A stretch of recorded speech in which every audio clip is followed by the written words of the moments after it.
bersama kita sebagai penyusun buku percikan hukum waris. Saya menyampaikan terima kasih yang sebesar-besarnya karena telah hadir memberikan pencerahan kepada kami semua tentang hukum waris. Banyak pertanyaan yang sering muncul disampaikan kepada BKM, tapi kami tidak mampu untuk memberikan jawabannya. Mudah-mudahan nanti bisa tercerahkan dengan kehadiran Bapak membedah buku yang sangat penting ini buat kita. Saya pikir itu saja dari saya. Saya serahkan langsung kepada Bapak U. Saifuddin. Sebelumnya marilah kita awali kegiatan ini dengan bacaan basmalah. Bismillahirrahmanirrahim. Monggo Pak U. Saifuddin, mudah-mudahan ini semuanya bisa kita ikuti secara bersama dan silakan dipersiapkan pertanyaan-pertanyaan yang terkait dengan bagaimana permasalahan hukum waris yang ada dari keluarga kita masing-masing. Demikian, billahi taufiq wal hidayah. Assalamualaikum warahmatullahi wabarakatuh. Silakan Pak.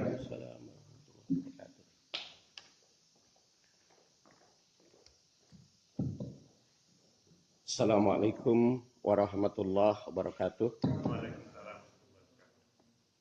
Alhamdulillah wassalatu wassalamu ala Rasulillah wa ala alihi wa sahbihi wa mawala.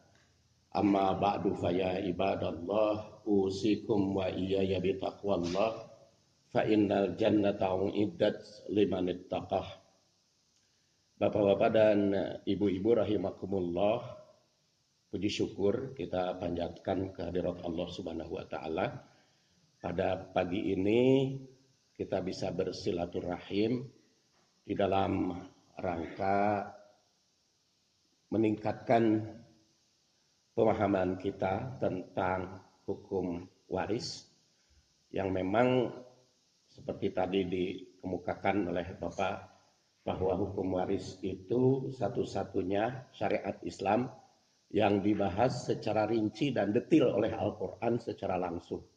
Dan di Indonesia itu dengan dikeluarkannya Undang-Undang Nomor 7 tahun 89, di situ pasal 49, bahwa bagi umat Islam dalam pernikahan, perwarisan, hibah dan wasiat dilaksanakan berdasar syariat Islam. Itu secara tersurat langsung sudah menjadi hukum positif.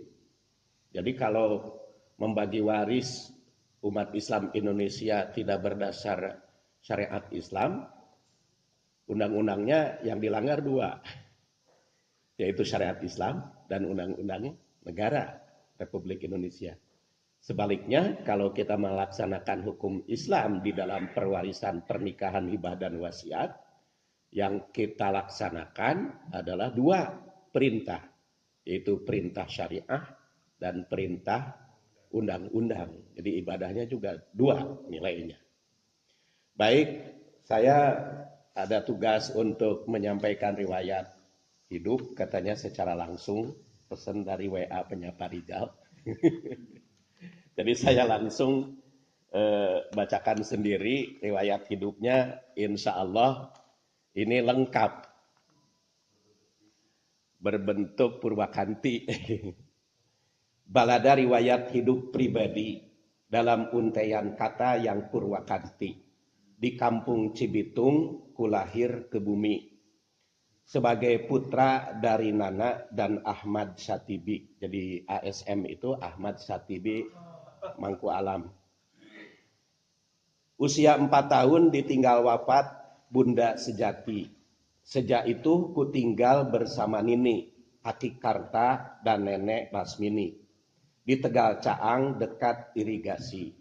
Di usia 6 tahun ku mati suri, hampir dikubur, sudah dikafani.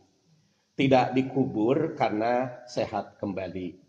Sejak kecil aku belajar mandiri sambil sekolah SD membantu ekonomi, dagang makanan dan teman nasi. Kemudian ayahku nikah dengan Mamah Ii. Pasca itu menikahi Mamah Yum Rumini.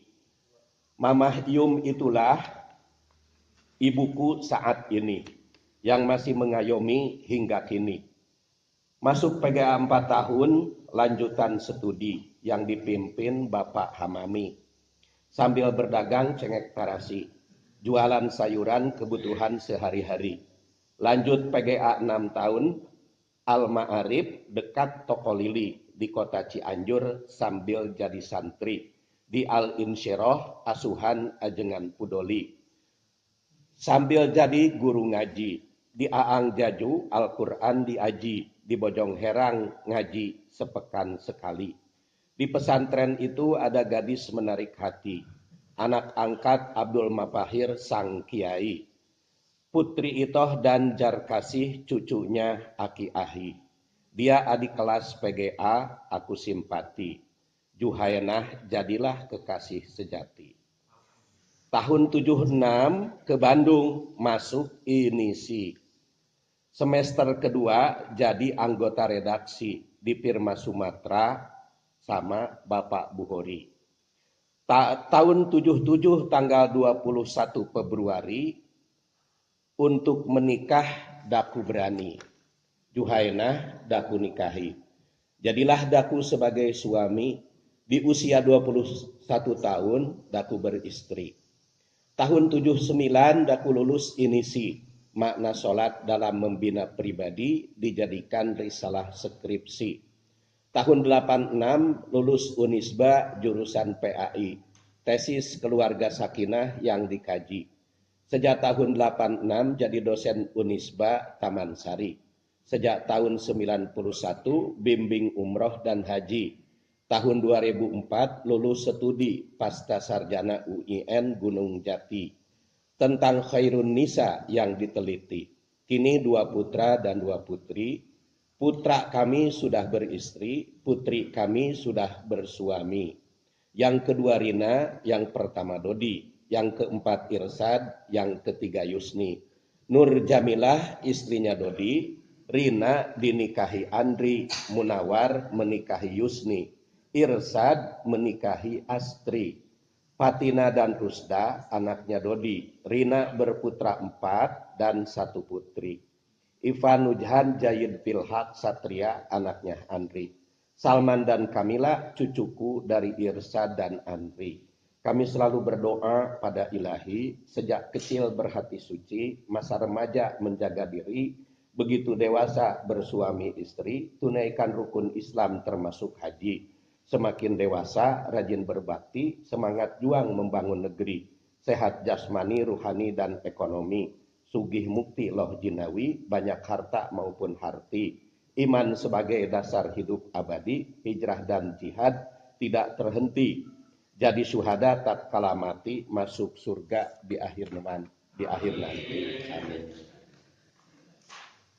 Itulah riwayat hidup, insya Allah lengkap. Lengkap sekali. Bagaimana?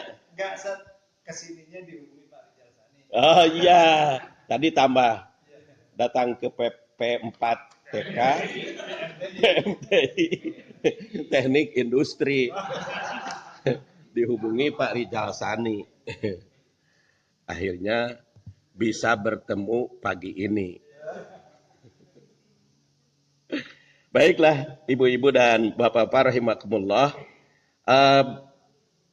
Nggak tahu namanya ini membedah atau membahas, nggak apa-apa lah. Pokoknya kalau lagi acara berlangsung, saya kira ibu-ibu bapak-bapak bisa interupsi ya. Karena tidak menunggu tamat, tapi kita berhentinya habis waktu aja gitu. Jadi berhentinya bukan karena tuntas, tapi karena habis waktu.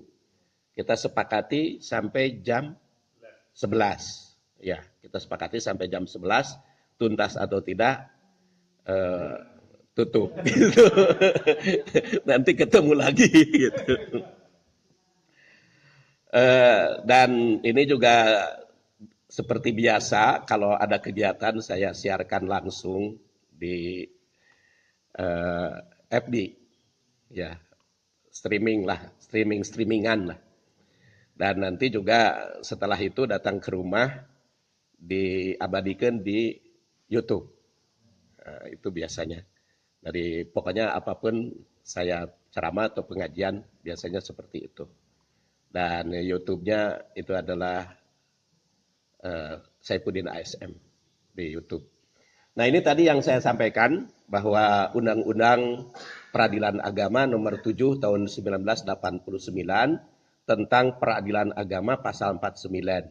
Jadi, pengadilan agama bertugas dan berwenang memeriksa, memutus dan menyelesaikan perkara-perkara di tingkat pertama antara orang-orang yang beragama Islam di bidang perkawinan, kewarisan, wasiat dan hibah yang dilakukan berdasarkan hukum Islam, wakaf dan sedekah. Jadi itu sudah jadi hukum positif di Indonesia. Jadi sudah tidak ada tawar-menawar lagi bagi kita sebagai muslim. Mungkin kalau kita di sidang pengadilan akhirat, saya nanti ditanya kenapa hukum Islam di Indonesia hukum Islam tidak diterapkan seperti hukum kisos, hukum zina, hukum pencurian gitu ya. Kenapa tidak dilaksanakan secara hukum Islam? Insya Allah saya siapkan jawaban kepada malaikat nanti yang nyidang. Karena di Indonesia kalau hukum zina, hukum kisos, hukum pencurian belum menjadi hukum positif kan gitu, punya alasan. Tapi kalau kenapa kamu nikah nggak bagi waris tidak berdasar syariat Islam? Kalau kita mengatakan negara Indonesia bukan negara Islam, hukum Islam, kan nanti Pak Harto yang jawab. Saya sudah teken tahun 89. Perkawinan, perwarisan, hibah, dan wasiat bagi umat Islam harus berdasar syariat Islam.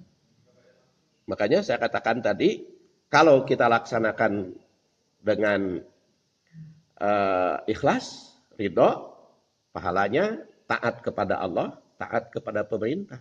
Sebaliknya kalau kita melanggar aturan Allah, melanggar aturan syariah. Dan secara ringkas, ruang lingkup bahasan hukum waris yang pada buku ini sekitar inilah seperti di daftar isi, tapi edisi terbaru ada tambahan yaitu tentang tanggung jawab ahli waris. Ini ke 11 urutannya.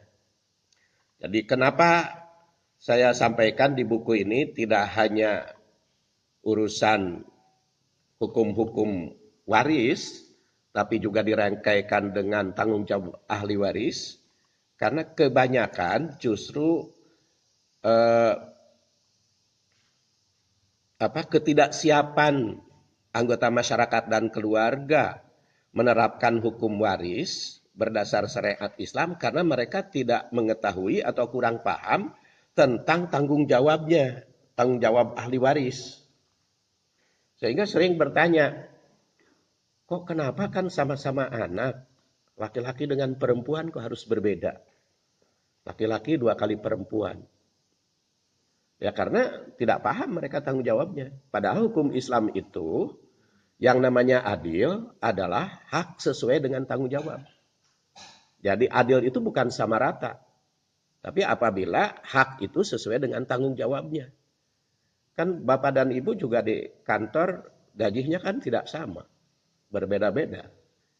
Antara golongan 3, golongan 4, 4A, 4B, 4C, 4D kan beda. Justru adil itu berbeda-beda gitu. Sesuai dengan hak dan tanggung jawabnya. Kalau sama justru tidak adil. Itu satu. Kedua, adil menurut syariat Islam memang akan mungkin saja berbeda dengan rasa keadilan. Kalau rasa keadilan, ya itu mah subjektif. Tergantung siapa yang lebih besar, itu merasa adil kan. Kalau lebih kecil bagiannya merasa tidak adil kan gitu. Karena itu rasa. Makanya keadilan bukan rasa oleh syariat Islam, tetapi sesuai atau tidak dengan aturan syariah. Dalam surat Al-Maidah ditegaskan, malam yahkum bima anzalallah faulaika humud dzalimun. Barang siapa yang menghukum tidak berdasar hukum Allah, itu dolim. Jadi kalau begitu yang adil mana? Yang adil adalah yang menghukum berdasar hukum Allah. Makanya kalau menurut Al-Quran mah tidak ada non-muslim yang adil. Karena yang adil itu menerapkan hukum Islam. Non-muslim kan tidak bisa melaksanakan hukum Islam. Itulah salah satu sebabnya mengapa Al-Quran berulang kali tidak kurang 7 ayat dilarang kaum muslimin mengangkat non-muslim jadi pemimpinnya. Jadi makanya oleh pengadilan tinggi kemarin sudah ditetapkan urusan seorang muslim melarang umatnya memilih non-muslim bukan urusan melarang memilih non-muslim bukan urusan syara kan, tapi itu urusan agama oleh dalam pertimbangan Ketua Pengadilan Negeri Jakarta kemarin. Jadi sekarang mah sudah jadi bukan urusan syara itu lagi. Kalau dakwah atau khutbah melarang muslim memilih non-muslim itu bukan urusan syara, itu urusan agama. Dan sudah di pertimbangan pengadilan kan jadi hukum positif itu biasanya. Bisa dijadikan dasar gitu ya. Ya memang negara kita berbineka ya, tapi tunggal ika kan. Jadi bukan hanya bineka, tapi tunggal ika. Jadi bagi umat Islam, bineka berbeda dengan yang berbeda agama, tapi umat Islam tunggal ika, undang-undang warisnya syariat Islam. Mulai dari istilah atau nama ilmu ini. Sering disebut nama ini ilmu faraid. Ini karena diambil dari Al-Quran.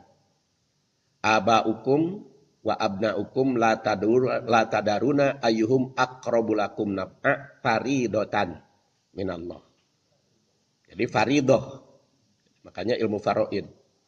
Yang faridoh itu parodo. Itu mempardukan atau membagikan. Menetapkan bagian. Kemudian mawaris. Itu berdasar ayat fa'il lam yakun lahu walad wa warisahu abawah. Makanya ilmu waris. Juga tirkah, ilmu tirkah. Karena di situ disebut lirrijali nasibu mimma tarokal walidan wal akrobun walin nisa nasibu mimma taroka. Disebut tirkah. Jadi ilmu ini kadang disebut paroid, kadang disebut waris, ilmu waris, kadang disebut tirkah. Ada istilah di masyarakat itu kalau belum membagi waris, katanya belum ditirkahkan. Sebetulnya bukan belum ditirkahkan, masih tirkah. Jadi kalau seorang meninggal dunia meninggalkan warisan, nah warisan itu disebut tirkah. Peninggalan. Mengapa penting belajar hukum waris? Alasannya hukum waris merupakan bagian dari syariat Islam. Berdasar Al-Quran dan Sunnah. Al-ilmu salasatun wa ma siwa dalik fahuwa fadun. Ayatun muhkamatun au sunnatun qaimah au faridatun adilah. Yang dimaksud dengan ilmu salasah itu adalah ilmu yang wajib dipelajari oleh seluruh individu. Itu ada 3. Yaitu ayat muhkamat, sunnah rasul, sunnah qaimah, dan ilmu faraid. Itu wajib dipelajari oleh seluruh individu. Kalau ilmu yang lain, siwadalika fadlun. Itu boleh pembagian tugas. Jadi kalau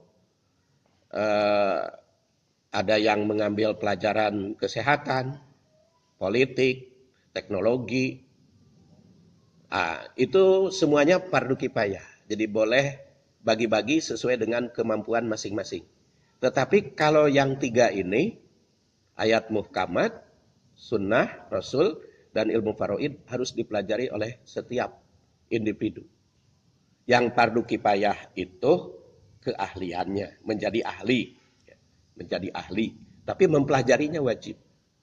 Setiap individu muslim. Kemudian setiap muslim wajib mempelajari hukum waris karena diperintah Rasul. Langsung ta'allamul faraida wa 'allimuha fa innahu nisful ilmi wa huwa yunsa wa huwa awwalu syai'in yunza'u min ummati. Pelajarilah oleh kalian ilmu faraid dan ajarkanlah, itu bagian dari ilmu. Dan itu sering dilupakan, sering diabaikan. Kemudian siapapun akan menjadi ahli waris atau muwaris. Kita itu pasti kalau tidak menjadi ahli waris, pasti menjadi muwaris atau pewaris. Mana duluan? Sudah pasti itu antara suami istri. Kalau suami meninggal, berarti istrinya ahli waris. Kalau istri meninggal, suaminya ahli waris. Terserah mau meninggal duluan yang mana. Mau suami dulu, mau istri dulu. Kalau dua-duanya berarti anak dan keluarga masing-masing. Kalau bareng mautnya. Tapi kan kalau hukum waris mah bareng maut juga harus diteliti. Mana yang lebih dulu. Mana yang lebih dulu meninggal. Jadi kalau tabrakan gitu. Bareng, kecuali mungkin pesawat terbang yang tidak bisa dideteksi. Nah itu mah nilai hartanya. Harta bersama atau ada harta masing-masing. Nah, karena yang dibagikan itu adalah harta yang ditinggal wafat oleh almarhum. Jadi yang sudah dimiliki sebelum wafat. Jadi kalau harta yang didapat setelah meninggal itu bukan warisan. Contohnya apa? Ya, santunan ya. Iya, belum panen. Kecuali tanahnya, kebunnya. Atau isi baskom. Kalau meninggal kan ada baskom di situ. Nah, itu bukan warisan.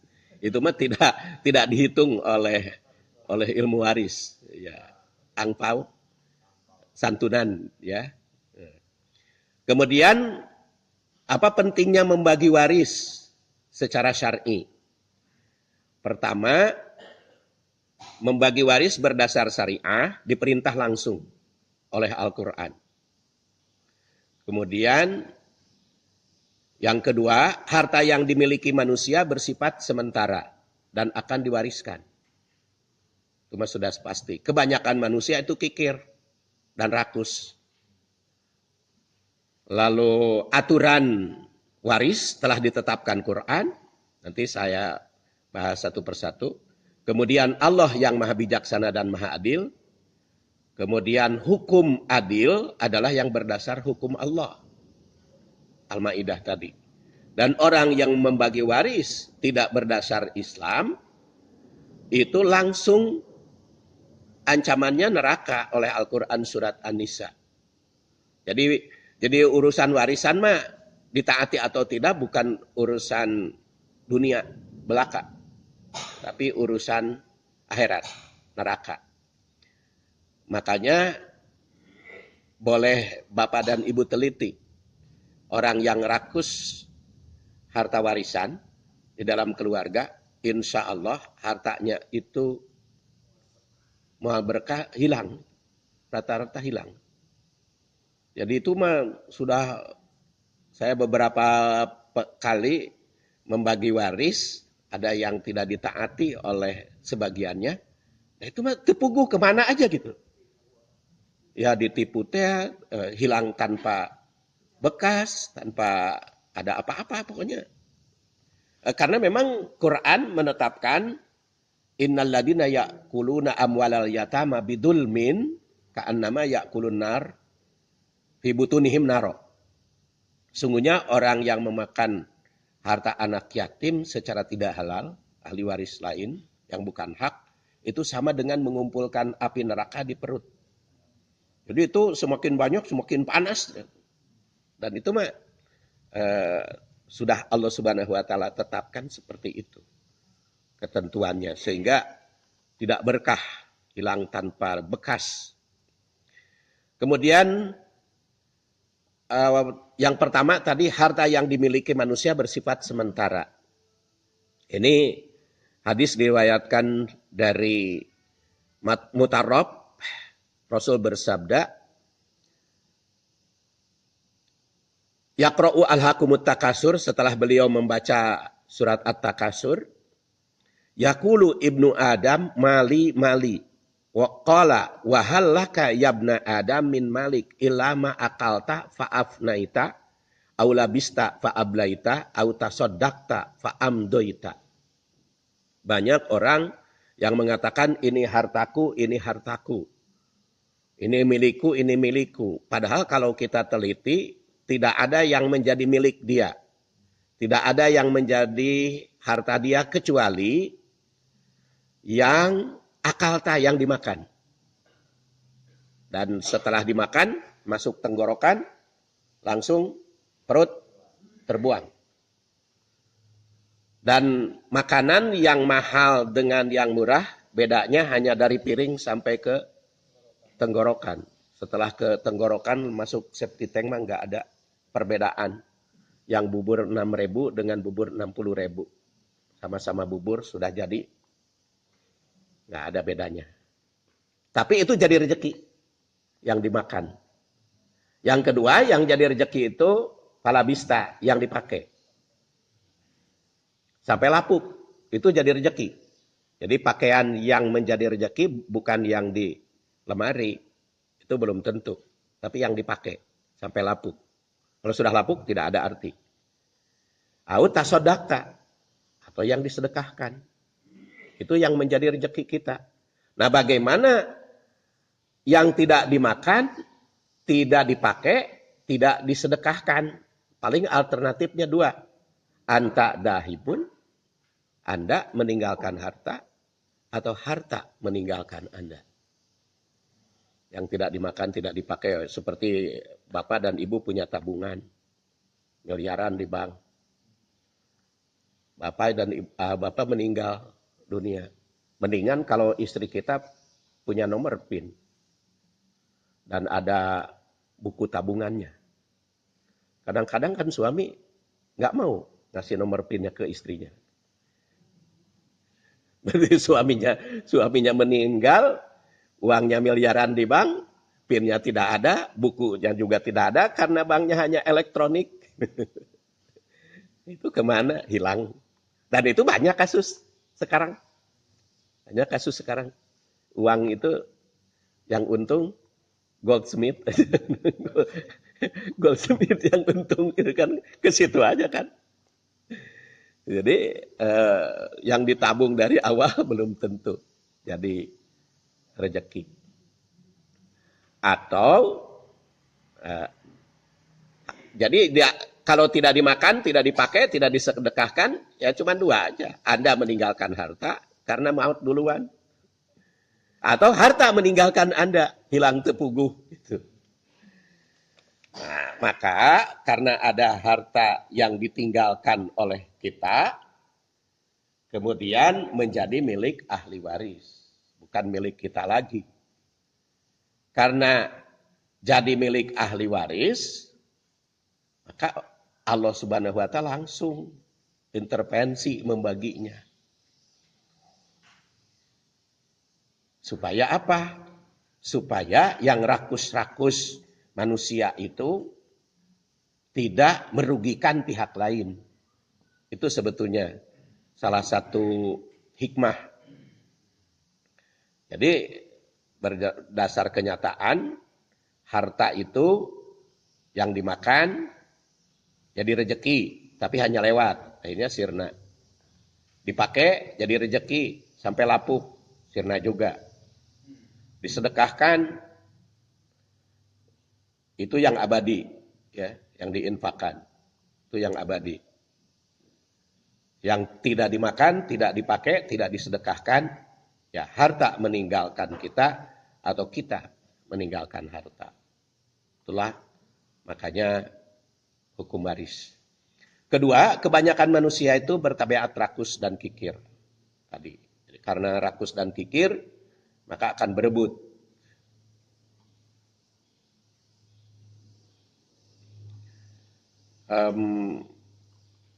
Saya lewat yang ininya tadi sudah disebut.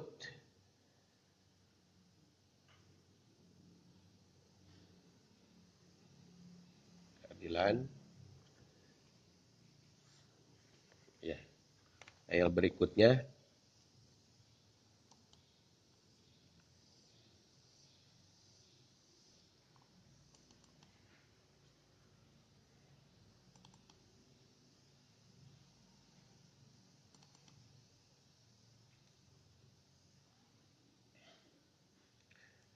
Selanjutnya syarat dan rukun waris.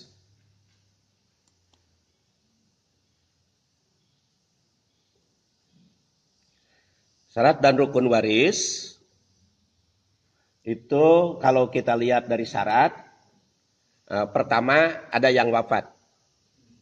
Jadi baru bisa pembagian waris kalau sudah wafat. Makanya ada yang menggugat orang tua agar membagi waris. Itu tidak bisa. Masih hidup. Di Garut itu kan, di Garut di mana kemarin tuh? Gugat, ditolak oleh pengadilan. Habis salah itu orang tuanya. Sebelum-sebelumnya. Kalau dia mencari harta, mencari kekayaan, anaknya protes, kata orang tuanya, nanti juga untuk kamu, kan gitu. Itu salah. Jadi ditekankan kepada anak. Nanti juga kalau bapak kaya kan kamu yang senang. Jadi tertanam di dalam anak itu. Harta kekayaan orang tua itu harta kekayaan dia. Jadi begitu tua teh ditagih. Kapan sudah pembagian waris? Padahal kan kalau menurut hukum Islam itu tanggung jawab orang tua membiayai anak adalah sejak dalam kandungan sampai balik. Kalau sudah balik itu harus dilatih mandiri. Kalau sudah nikah maka tidak ada kewajiban orang tua membiayai anak yang sudah nikah. Kalau sudah 40 tahun usianya, bukan orang tua yang membiayai anak, anak yang membiayai orang tua. Itu bisa dibaca buku saya sambil iklan sekalian. Mewujudkan generasi Qur'ani melalui pendidikan berdasar tahapan usia. Itu bagaimana kita mendidik anak sejak masa konsepsi sampai usia 40 tahun. Tanggung jawab orang tua. Jadi kalau kita baca Al-Quran, anak yang sudah berusia 40 tahun itu bukan minta sumbangan kepada orang tua, tapi menyumbang orang tua. Nah ini kita banyak yang tidak diterapkan hukum Islam tahapan-tahapan pendidikan terhadap anak. Kerengora kita gulupet nyawa, ya, cari harta, begitu tua digugat anak, minta harta. Padahal kalau berdasar syariat, isyarat al-Islam mah, kalau kita nikah berusia 25 tahun, bapak dan ibu pensiun, umur 65, anak kita sudah 40, jadi gaji turun, anak membiayai orang tua. Ideal sekali kalau generasi Qur'ani itu. Ya. Estafet, betul, estafet. Jadi kita makan ketika anak kita kecil, ibunya. Begitu nikah, ngurus, membantu karena anaknya bekerja. Begitu beranak, ngurus incu. Kapan beribadah? Kapan berinfak? Ketika muda, harta kita habis oleh membiayai anak, begitu tua, dibikin. Makanya kalau kita menaati Al-Quran, biarkan saja warisan itu urusan Allah membagikan.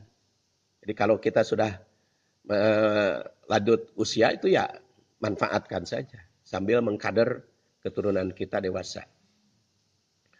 Kemudian syarat yang kedua, adanya tirkah yang ditinggalkan almarhum. Baik harta, utang piutang, atau hak lain. Jadi utang piutang jadi warisan, Pak. Makanya kalau kita punya utang, janganlah mewariskan utang. Oleh karena itu, kalau mau pinjam duit, carilah yang wafat lunas.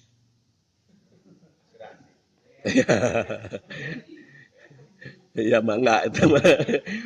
Karena kan utang itu bisa lunas, pertama dibayar sesuai dengan janji. Kedua, disodakohkan oleh yang punya piutang. Ketiga, dianggap lunas oleh yang punya piutang. Itu sah lunas. Makanya kalau mau ngutang tuh ada perjanjian. Kalau meninggal lunas. Ya tentu saja konsekuensi kan prinsip hukum Islam la tadlimun wa la tudlamun. Tidak boleh merugikan orang lain dan tidak perlu ingin atau rela dirugikan. Jadi jangan merugikan pihak lain, jangan dirugikan. Harus saling menguntungkan. Itu prinsip muamalah. Mangga. Sejak waris itu mau dibagikan, Mhm.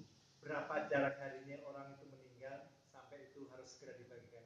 Iya. Kata-kata segera itu timingnya apa, nunggu? Mohon maaf, ada yang entar lah kalau udah 100 hari, entar lah. Iya, betul. Sebetulnya ketentuan hari sih enggak di dalam Al-Quran maupun hadis. Hanya masa berkabung bagi umat Islam itu hanya 3 hari. 3 hari masa berkabung. Terus masa idah wanita 4 bulan 10 hari.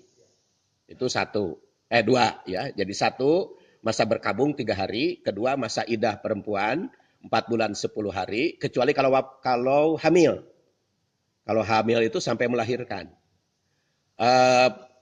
Isyarat ketiga, seorang suami dalam surat Al-Baqarah 240 dipersilahkan untuk pesan kepada istrinya agar istrinya menikmati harta peninggalan suami tanpa perhitungan itu sampai 1 tahun.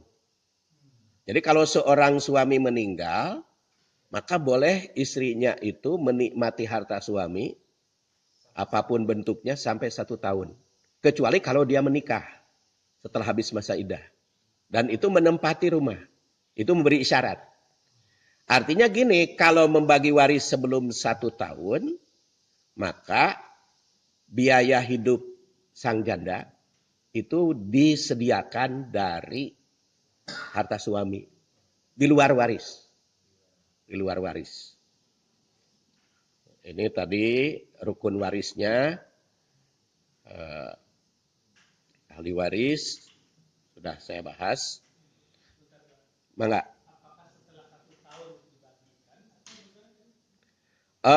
Dibagikannya kapan saja. Harusnya secepatnya karena kita tidak tahu ahli waris itu umurnya sampai kapan. Biaya yang misalnya seorang meninggal, Ya. jadi saya punya anaknya yang membiayai orang tua itu, atau dari harta yang waris yang dibagian dari yang laki-laki untuk membiayai orang tua itu. Ya. Pertama, kalau seorang meninggal, dia meninggalkan istri dan anak masih kecil, pembagian waris tetap dilaksanakan, tetapi harta warisan untuk anak kecil itu dipegang oleh yang mengurus anak itu. Anak yatim berarti kan? Anak yatim. Harta anak yatim itu tidak boleh diberikan langsung. Itu dalam surat An-Nisa, la tu'tu sufaha amwalakum allati ja'alallahu lakum qiyamah.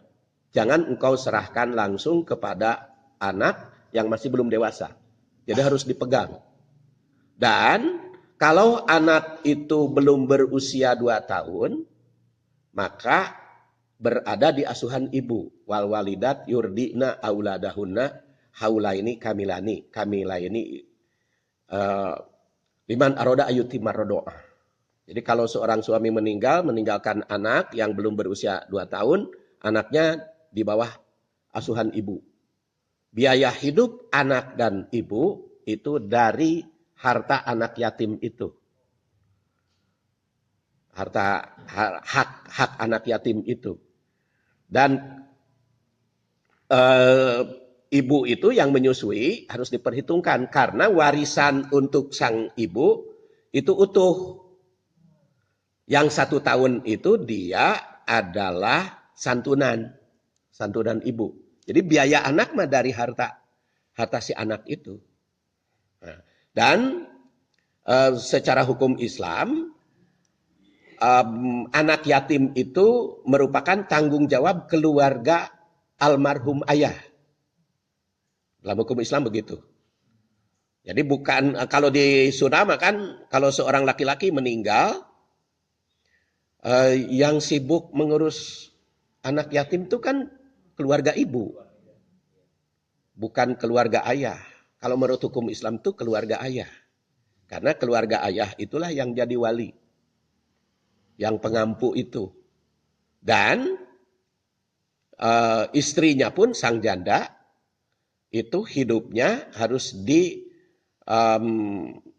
ditanggung jawab oleh keluarga almarhum. Contohnya seperti tadi kan ayah saya wafat setelah nikah dengan ibu baru. Nah, maka ibu saya yang baru itu tanggung jawab kami hidupnya. Sang janda itu. Jadi bukan tanggung jawab keluarga beliau. Kecuali kalau ibu tiri saya itu nikah lagi. Baru tanggung jawab suami. Baru. Sebelum dia menikah tanggung jawab ahli waris almarhum. Itu yang belum ditaati oleh kaum muslimin. Biasanya kalau janda yang ditinggal wafat suami, pembagian waris, dia dapat 1/8 pulang ke ibunya. Makanya banyak istri yang iri. Kok istrinya cuma dapat 1/8 kalau anak, apalagi anaknya yang sudah dewasa, yang tidak pernah ngurus. Karena tanggung jawabnya itu yang tidak dilakukan, tidak dilaksanakan sesuai dengan aturan syariah. Kalau sekarang kan bisa jadi antara suami dan istri itu yang menopang kehidupan itu istrinya. Nah, sekarang istrinya meninggal, ada nggak harta waris yang dibagikan kepada anaknya? Iya. Pertama, kita sebelum membagi waris itu pemisahan dulu harta campur. Jadi bab berikutnya. Jadi pemisahan dulu harta campur atau harta bersama. Apa dalilnya? Karena tadi yang namanya harta warisan itu harta milik almarhum. Harta milik almarhum, harta orang yang meninggal. Jadi kalau hartanya campur harus dipisahkan dulu. Harta mana yang dibagikan? Jadi kalau tadi istrinya kebetulan pengusaha, suaminya PNS. PNS itu ada 4 macam. PNS ya pegawai negeri sipil, ada PNS pencari nafkah serabutan, ada PNS penjual nasi soto, ada PNS pensiunan. PNS juga. Pensiunan. PNS juga, sedangkan istrinya pengusaha. Nah, sekarang si istrinya meninggal.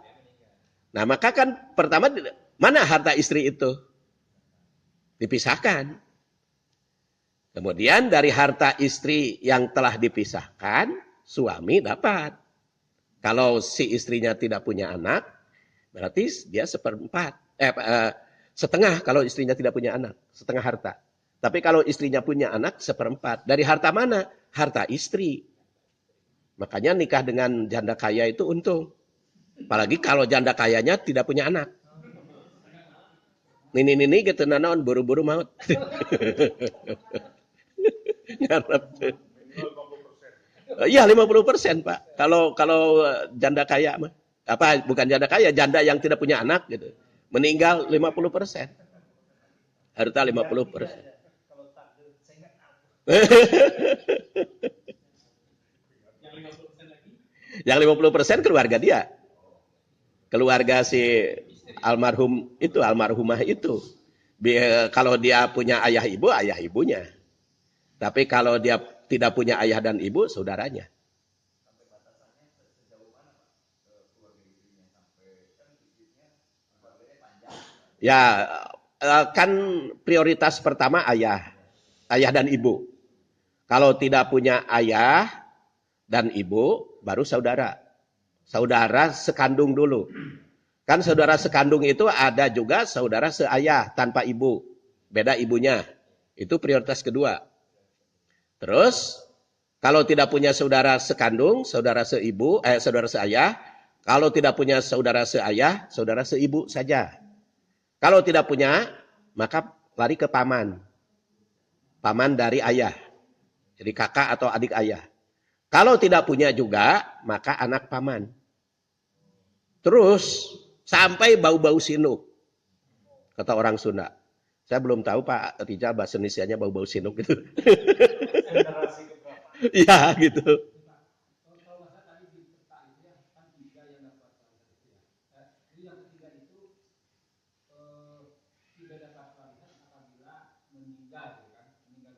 Iya.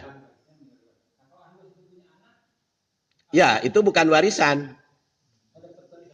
Tidak dapat waris karena terhalang oleh yang hidup. Kecuali gini, kalau anaknya itu terdiri laki-laki dan perempuan. Yang laki-laki meninggal. Yang masih hidup tinggal anak perempuan. Nah itu cucu kan, cucu dari anak laki-laki. Itu baru dapat. Karena yang menghalang itu harus yang sederajat. Umpamanya anaknya itu laki-laki 2. Laki-laki 2 anaknya. Yang satu sudah meninggal duluan. Tapi dia punya anak. Itu kan statusnya cucu. Nah itu tidak dapat. Tapi wajib dikasih santunan. Surat An-Nisa ayat 8. Hukumnya wajib.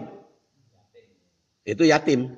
Idza hadrol qismata ulul kurba wal yatama wal masakin farjukuhum. Iya. Kesepakatan ahli waris. Kesepakatan ahli waris dari harta almarhum. Jadi sebelum membagi waris itu harus disediakan dulu untuk santunan bagi orang yang tidak mendapat waris. Pantas-pantasnya. Itu An-Nisa 8. Jadi hukumnya wajib. Seperti anak angkat. Anak angkat kan tidak dapat waris. Itu wajib diberi. Makanya kalau di PP 10 atau apa saya lupa. Di negara kita di Indonesia, kalau dia tidak punya anak dan punya anak angkat, itu hukumnya wasiat wajibah. Jadi kalau almarhum tidak wasiat, maka itu berlaku wasiat wajibah. Harus dikasih. Sepertiga. Maksimal. Anak angkat. Jadi makanya kan di dalam surat Al-Baqarah, itu kan diwajibkan berwasiat. Itu kalau sudah merasa mendekati mati, tanda-tanda mati. Jadi kalau seperti kita mah belum merasakan, masih jauh gitu mati itu. Pengennya. Belum wajib wasiat. Tapi amanat itu harus. Terutama status harta Pak. Kalau saya mah karena punya pengalaman pembagian waris itu sering riweuh, sering repot itu apabila suami istri tidak jelas kepemilikannya. Jadi berapa persentase. Makanya menurut saya suami istri itu sepakat semasa hidup. Jadi harta yang didapat setelah nikah itu berapa persen milik suami, berapa persen milik istri. Kesepakatan. Karena kepemilikan itu kan kesepakatan. Kepemilikan itu. Kalau di negara kita, itu kembali ke hukum adat dulu. Di negara kita kalau ada sengketa. Hukum adat Sunda itu lalaki satanggungan awewe saaisan. Jadi laki-laki 2 kali perempuan. Itu hukum Sunda. Hukum Jawa, gono gini. 50%, 50%. Nah bagaimana hukum Islam? Hukum Islam itu ini. Lirrijali nasibu mimmak tasabu, walin nisa'i nasibu mimmak tasabna. Laki-laki memiliki nasib atau bagian sesuai dengan apa yang ia usahakan. Perempuan sesuai dengan apa yang ia usahakan. Jadi tergantung mereka usahanya berapa. Siapa yang dominan di dalam menghasilkan harta. Kalau ibu rumah tangga itu nggak menghasilkan? Ya nggak menghasilkan kesepakatannya. Karena ibu rumah tangga Indonesia dengan ibu rumah tangga Saudi beda. Kalau ibu rumah tangga Saudi, seorang istri, itu harus disediakan pembantu, supir pribadi.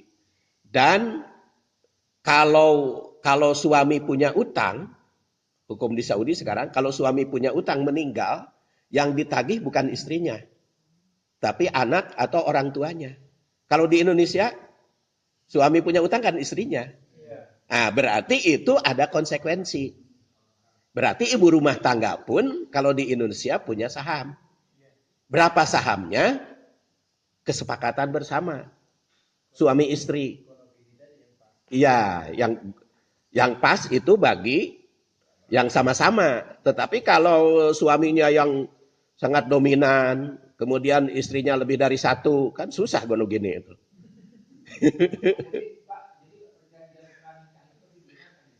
Dibenarkan dalam Islam. Banyak perjanjian pranikah, Pak, di dalam syariat Islam. Rasulullah perjanjian dengan istrinya. Seperti dengan Aisyah. Dia berjanji. Yaitu tidak gaul suami istri berapa tahun? 5 tahun tidak bergaul suami istri. Karena masih kecil. Berarti kan ada perjanjian gitu. Secara tidak langsung. Terus perjanjian kedua dengan Siti Jenab. Siti Jenab itu ingin dinikah oleh Rasul. Dia mengatakan, saya ingin dinikah olehmu ya Rasulullah. Engkau tidak perlu membiayai hidup saya.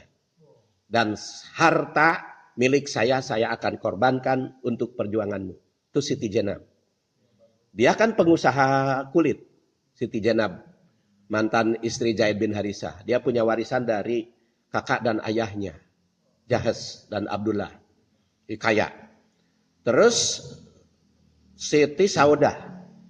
Siti Saudah itu karena usianya kan 13 tahun di atas Rasul. Ya, dia berjanji kepada Rasul tidak perlu dikilir.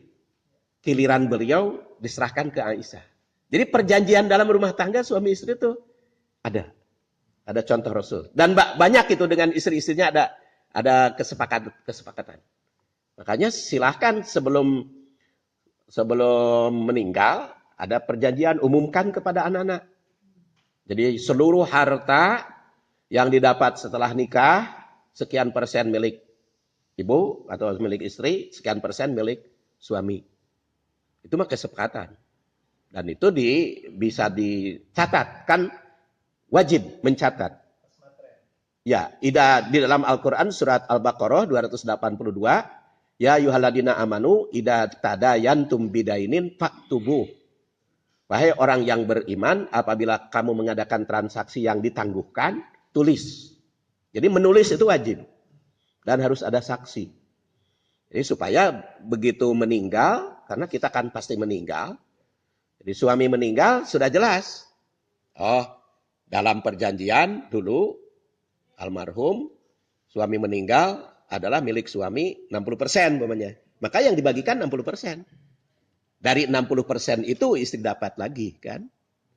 Selain istri mah tadi ya. Jadi kalau di dalam Al-Quran mah kan bukan untuk daerah. Makanya universal ketentuannya. Lirijali nasibu mimaktasabu walin nisa'i nasibu mimaktasabna. Jadi Ustaz, pantasnya setelah meninggal itu waris itu untuk katakanlah Jawa Barat nunggu berapa lama pantasnya? Kan barangkali ada budaya-budaya di sini. Ya. Tunggulah nanti kalau udah 100 harinya bisa ngaruh seperti itu atau dan sebagainya. Kan tadi kalau paling lama kan setahun tadi Ustaz. Iya, iya. Kalau yang paling secepatnya kira-kira sesuai dengan syariat itu berapa? Kalau kaitan dengan adat sunnah yang banyak upacara 3 hari harus dijelaskan supaya biaya di luar pengurusan jenazah itu sudah disepakati dari mana? Dari mana? Kan berkabung itu dalam Islam cuma 3 hari. Makanya waktu Gus Dur meninggal, SBY itu mengeluarkan SK masa berkabung 7 hari itu berbeda, itu melampaui.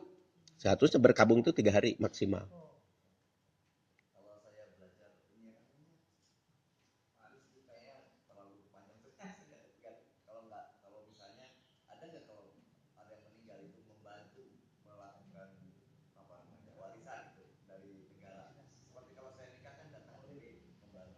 Hmm. Hmm. Kalau itu fatwa waris namanya dari Depag. Jadi di Depag itu ke pengadilan.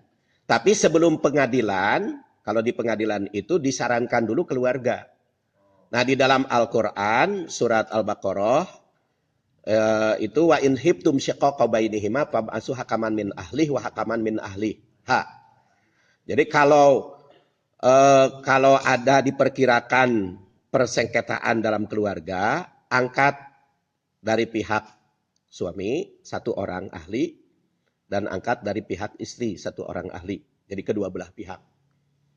Dan alhamdulillah sampai sekarang saya juga termasuk orang yang sering membagi waris gara-gara terbit buku ini. Ya, buku pertama ini kan terbitnya tahun 94. Jadi ini direvisi-revisi lagi.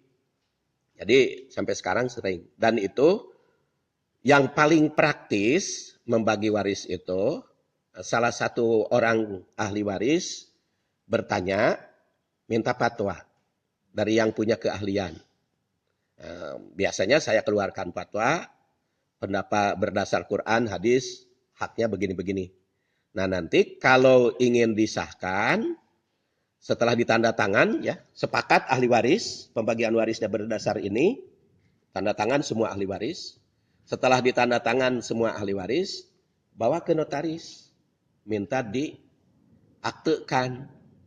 Biasanya pengalaman saya notaris itu nggak menyalin lagi, dia stempel aja di belakangnya, di belakang itu dokumen itu, terus dibawa ke pengadilan. Di pengadilan negeri itu jadi kalau tidak ada persengketaan waris kan tidak perlu ke pengadilan agama, ke pengadilan negeri itu legalisir. Kalau di pengadilan negeri Bandung itu 18.000 itu biayanya. Ya itu sudah sah. Nanti kalau mau dijual biasanya kan ada butuh, nah itu baru nanti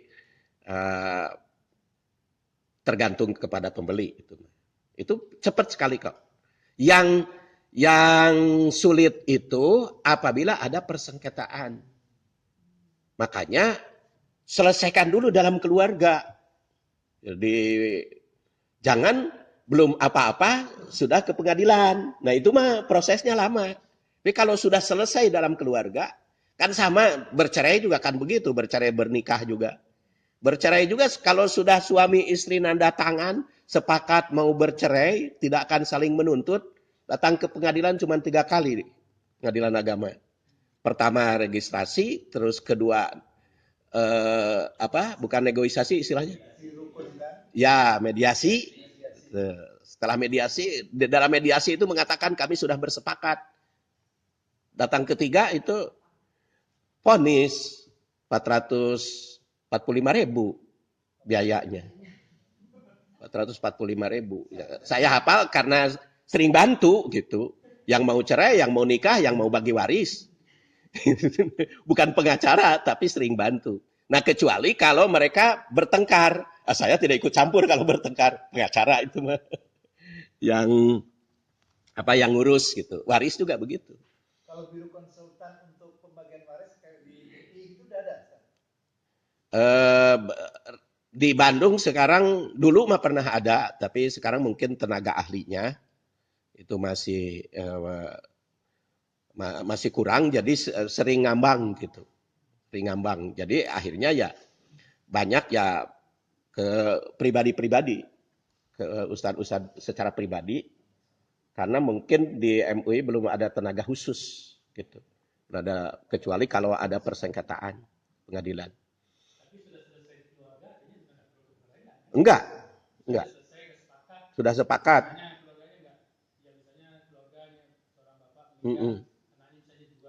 Iya. Iya. Iya. Tanda tangan aja. Tanda tangan disahkan di notaris. Kalau perlu. Karena biasanya Pak, kalau tidak ada tanda tangan, itu bisa digugat oleh anak cucunya gitu. Terutama kalau warisannya itu dalam bentuk barang seperti rumah itu pengalaman. Ya hanya dana uang gitu ya sudah selesai. Nah, Ustaz, walaupun dia sepakat sama-sama, tapi kalau cara pembagiannya nggak benar kan juga itu nggak benar. Iya. Misalkan udah kita bagi sama rata aja, boleh. Nah itu nanti sering terjadi kesepakatan level 1 ya, anak-anak itu biasanya beres pas cucunya. Itu sering terjadi gugatan kemudian. Makanya lebih baik berdasar syariat Islam. Kalau berdasar syariat Islam, nggak bisa itu digugat. Nggak bisa digugat. Nanti juga ke pengadilan kan akan kembali ke syariat Islam. Dan kalau setelah sepakat ada yang menggugat, itu langsung ini lagi hartanya. Diinventarisir bahkan sampai jadi status quo tidak bisa digunakan. Jadi yang menerima waris itu misalnya seorang tua meninggal. Yang menerima kan anak misalnya ada 2 atau 3. Iya. 3 anak. Yang berhaknya yang 3 anak karena orang tua hanya itu saja. Orang tua suami istri. Suami atau istri? Iya, suami istri. Iya. Iya. Misalnya ada cucu Oh, enggak. Jadi sepanjang ada ayah, ibu, anak, suami atau istri, maka yang lain tidak. Memberi mah wajib. Kepatutan, memberi wajib. Jadi itu namanya hajib hirman. Hajib hirman itu yang menghalangi ahli waris lain secara tertutup. Gitu. Jadi ya, enggak? Ya, dari harta suami. Iya. Jadi kan pemisahan dulu. Ini berapa sepakatnya? Berapa persen milik istri, berapa persen milik suami? Yang meninggalkan suami. Jadi dikembalikan dulu ke istri. Milik dia, saham dia. Sesuai dengan kesepakatan tadi. Tidak dibagikan, itu makan milik dia. Nah, yang dibagikan itu harta almarhum. Setelah biaya untuk hidup istri selama 1 tahun. Enggak, kalau istri meninggal, dia tidak punya anak, suami setengah. Kalau dia punya anak, 1/4. Kenapa? Karena suami mah, kalau dia mau nikah lagi, harus membiayai istrinya. Kalau istri mah kan ditinggal suami, nikah lagi kan dibiayai suaminya. Ya wajar kan? Jadi kalau kan harta itu untuk ibadah. Makanya Bapak dan Ibu sekarang boleh aja sepakat dengan istri, Bu, kalau Bapak meninggal duluan, setelah dibagi 2, bagi 2-nya sesuai presentasi kesepakatan, maka harta warisan dari saya untuk Ibu, nanti kalau Ibu punya suami lagi, ya silakanlah nikmati dengan suami baru. Kan kita dapat pahala. Sama juga istri kepada suami, Pak, kalau saya meninggal duluan, kata istrinya. Ada Bapak meninggalkan, kan punya harta warisan nih, kawin lagi lah. Jadi harta hasil usaha kita bersama dinikmati dengan istri. Berikutnya, gitu. Ini mah jangan pesen. Bisa ngasih contoh ini. Misalnya ini ada uang 100 juta, kemudian istrinya meninggal. Ya. Punya 2 anak. Ya. Itu kan nanti akan dapat seperempat dari 100. Ya. Kemudian nanti anaknya dapat berapa sehingga nanti bisa dibagi habis. Karena kalau misalnya kita hitung istri dapat 1/8, yang 7/8-nya kemana? Ya. Jadi baik. Kalau sekarang kasusnya seorang istri meninggal. Seorang istri meninggal. Dia punya suami. Dia punya anak laki-laki perempuan. Punya anak laki-laki dan perempuan. Laki-laki dan perempuan. Ayah ibu si istri sudah wafat. Ayah ibu istri sudah wafat. Iya, kalau begitu kasusnya, maka setelah dipisahkan hartanya milik istri, milik suami kan serahkan kepada suami. Yang dibagi itu adalah milik istri. Nah, milik istri itu untuk suami 1/4. Sisa untuk anak. Ya, karena terdiri anak laki-laki dan perempuan. Yang lain tidak dapat. Jadi yang 75% Untuk anak. Semua. Semua. Dengan ketentuan laki-laki 2 kali perempuan. Perempuan. Oh, itu. Jadi habis ya. Habis. Tapi kalau tidak punya anak laki-laki, umpamanya anaknya perempuan saja. Dua-duanya. Dua-duanya perempuan. Maka anak perempuan itu 2/3. Kalau satu hanya setengah. Sisanya cari keluarga yang dekat dia jalur laki-laki. Oh, jadi sisanya Iya. Jalur laki-laki. Karena apa? Karena ada yang tanggung jawab. Si anak perempuan itu jalur laki-laki. Ada walinya. Gitu. Mangga Ibu.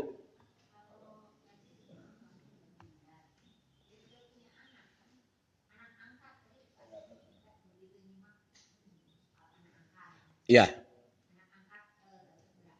Iya.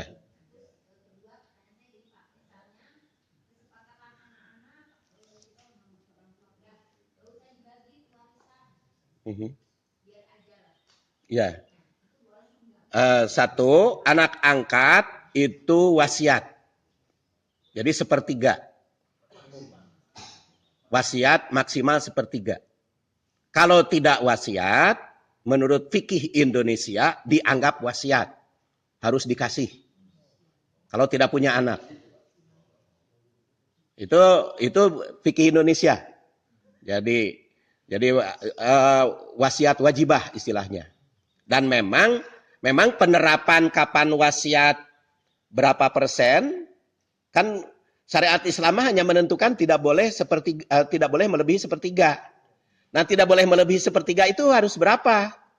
Apakah 1/4 atau 1/6? Nah, itu mah ijtihad negara. 1/3 pas saja. Ya, mau 1/3 pas silakan gitu. Maksimal.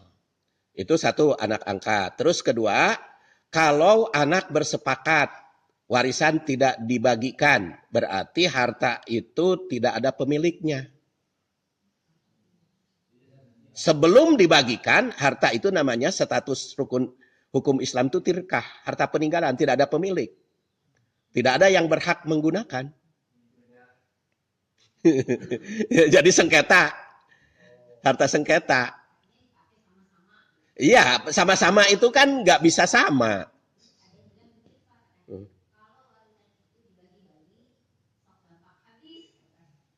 Iya, sebetulnya habis juga tidak dibagi-bagi teh.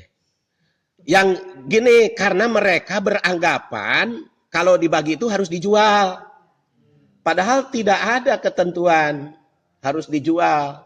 Kalau dalam bentuk tanah, itu tinggal sahamnya saja. Pembagian saham, kan kita sering pembagian saham sudah biasa. Umpamanya dalam ini tanah, cuman 100 meter, tapi di Jalan Sudirman kan lumayan tuh. 100 meter itu bisa 2 miliar ya harganya. Nah, itu kan kalau dibagi-bagi di keretan ke 8 orang kan. Nah, itu aja milik sekian persen untuk anak perempuan, sekian persen untuk anak laki-laki. Jadi ditempati siapa, dia nyewa. Kalau dikontrakan, hasilnya dibagi. Jadi pembagian waris itu harus tetap secepatnya supaya pemiliknya jelas. Dalam bentuk surat saja Pak ya? Surat kesepakatan. Enggak?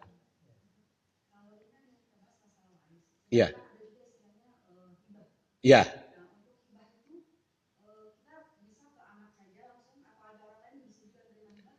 Hibah itu kepada siapapun. Malah hibah lebih luas dari wasiat. Kalau wasiat tidak boleh kepada ahli waris. Kalau hibah itu kepada siapapun boleh. Tetapi ketika hibah maksimal 1/3. Maksimal 1/3. Jadi kalau mau hibah banyak, diangsur. Umpamanya ibu punya harta 6 miliar. Hibah kepada anak pertama maksimal 2 miliar toh. Kemudian berikutnya setelah hibah ke anak pertama, hibah ke anak 2. Itu 1/3 dari 4 miliar. Hibah lagi ke anak ketiga, 1/3 dari sisa. Atau hibah ke anak 1/3. Itu maksimal 1/3. Dan itu kenapa demikian? Harus sepertiga. Ini sejarahnya, hadisnya ada di buku itu. Jabir bin Abdullah, dia sakit ketika wukuf di Arafah. Dia pada saat itu belum punya anak, kecuali satu perempuan. Dia ditemui Rasul, ya Rasulullah, kondisi saya seperti ini, padahal harta banyak. Bagaimana aku sedekahkan? Dia tidak nyebut hibah atau wasiat, sedekah aja. 2/3-nya, kata Rasul, la. Bagaimana kalau setengah? La. Bagaimana sepertiga? As-sulusu kasir. Nah, sepertiga itu sudah cukup banyak. Kamu meninggalkan harta untuk ahli waris lebih baik dibanding meninggalkan ahli waris tidak punya harta. Jadi itu penekanan. Gimana Pak? Dari yang barusan itu berarti untuk hibah itu otoritasnya tidak berada di sang penghibah ya, harus dibicarakan. Betul, betul. Sampai dia meninggalkan sengketa di kemudian hari. Ya, jadi memang dia punya harta dia, tetapi untuk hibah harus ada pembicaraan. Ya, dengan ahli waris supaya tidak ada pertikaian.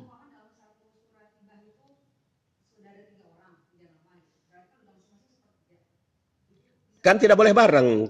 Jadi kalau bareng sepertiga sewang artinya 100% itu hibahnya. Apa hikmahnya, Bu? Apa hikmahnya? Itu karena boleh jadi setelah menghibahkan harta umurnya lebih panjang daripada yang menerima hibah. Sangsara kan? Dan ini benar-benar terjadi. Ada di pengalaman saya membagi waris, ada sebuah kasus di dekat lingkungan saya juga. Jadi kan dia itu ditinggal wafat oleh istrinya. Kebetulan istrinya kaya. Dia dapat warisan dari istrinya itu. Bagi waris, saya kebetulan yang membagi waris. Setelah itu, dia punya istri lagi. Si bapak itu, si suami itu kebetulan orang Sumedang. Janda, punya anak perempuan. Nah itu kan selalu kepada saya mau hibah. Saya bilang ya silahkan hibah pakai surat. Hibah kepada istrinya. Si istrinya itu pinter, istri barunya. Harta dia itu hibahkan lagi ke anak dia. Hibah dari suami, hibahkan ke anaknya. Tidak lama kemudian si istrinya itu, istri keduanya itu wafat juga. Nah si suaminya hartanya sudah dihibahkan kepada istrinya. Dan oleh istrinya almarhum sudah dihibahkan ke anaknya. Datang ke saya, Pak Ustadz bisa digugat. Itu sudah dihibahkan. Jadi nyesal dia. Sekarang dalam keadaan tidak punya apa-apa. Ya hanya sedikit lah sisanya. Nah itu pengalaman nyata. Makanya Rasul sudah antisipasi dari awal. Kalau hibah nggak bisa digugat Pak ya? Ya nggak bisa. Apalagi kalau sudah sertifikat. Kalau hibah sudah, kalau wasiat kan bisa diubah. Kalau hibah kan nggak bisa. Apalagi sudah sertifikat. Pemberian. Nggak bisa digugat, 30% tadi Pak ya? Oh iya, enggak, lebih juga enggak. Nggak bisa digugat, masih sepertiga harus balik. Iya, enggak bisa kalau hibah. Karena kan itu, Masih bisa digugat. Hah? Kalau waris masih bisa digugat. Kalau waris masih, tapi kalau sudah dieksekusi warisnya nggak bisa. Kalau sudah disertifikat. Meskipun ini hukum positif. Iya. Jadi paling menggugat juga cari-cari gitu, cari-cari celah. Ada juga itu yang cari-cari celah. Jadi seperti harta sebetulnya itu adalah harta suami sebelum nikah. Disebutlah itu harta setelah menikah.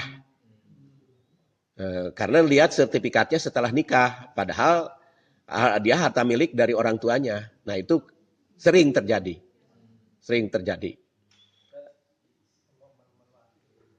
Kalau almarhum meninggalkan ruko, Iya.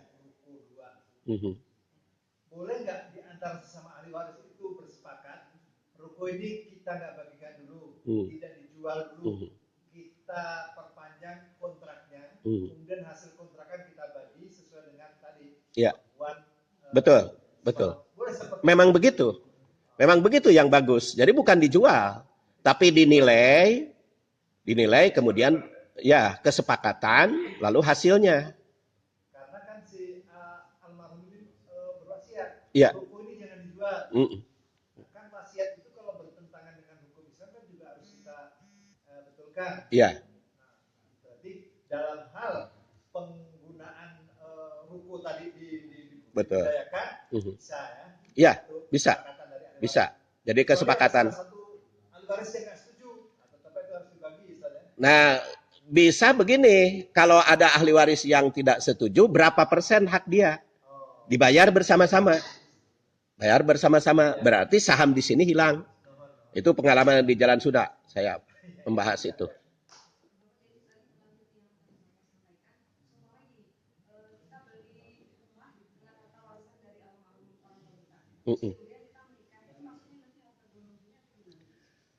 Tidak, itu milik pribadi. Ya, milik pribadi. Makanya harus ada pernyataan itu di situ, supaya nanti kalau meninggal tidak ada persoalan.